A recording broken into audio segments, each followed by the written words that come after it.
ছাত্ৰ-ছাত্ৰীসকল, তোমালোকৰ আজি অসমীয়া বিষয়ত মই দুটা বৰ্ণৰ শব্দ পঢ়াবলৈ ওলাইছোঁ। এতিয়া দুটা বৰ্ণৰ শব্দ বুলি কওঁতে প্ৰথমে আমি বৰ্ণনো কেই প্ৰকাৰৰ আছিল মনত পেলাই লওঁ আহাচোন। বৰ্ণ দুই প্ৰকাৰৰ, কি? স্বৰবৰ্ণ আৰু ব্যঞ্জন বৰ্ণ। দুটা বৰ্ণৰ শব্দ গঠন হ'বলৈ আমাক কেইটাকৈ বৰ্ণ লাগিব? দুটাকৈ। আৰু সেই দুটাকৈ বৰ্ণ কেতিয়াবা স্বৰবৰ্ণৰো হ'ব পাৰে, ব্যঞ্জন বৰ্ণৰো হ'ব পাৰে বা দুয়োটা যোগ হৈও দুটা বৰ্ণৰ শব্দ গঠন হ'ব পাৰে। গতিকে আহাচোন আজি কেইটামান দুটা বৰ্ণৰ শব্দ শিকো।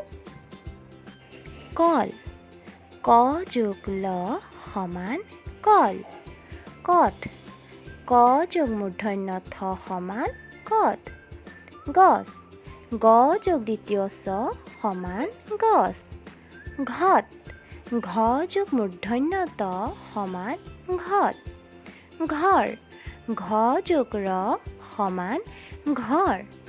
ধন, দন্ত্য ধ যোগ দন্ত্য ন সমান ধন। নখ, দন্ত্য ন যোগ খ সমান নখ।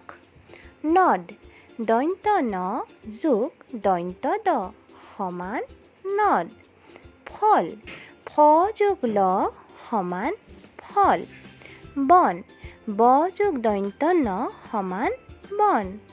বক, ব যোগ ক সমান বক। পঢ়, প যোগ ধৰে ৰ সমান পঢ়। মৰমৰ ছাত্ৰ-ছাত্ৰীসকল, গম পালানে দুটা বৰ্ণৰ শব্দ গঠন হ'বলৈ আমাক দুটাকৈ বৰ্ণ লাগিব? তোমালোকে মই কোৱাৰ উপৰিও আন কিছুমান দুটা বৰ্ণৰ শব্দ পঢ়িবলৈ যত্ন কৰিবাচোন।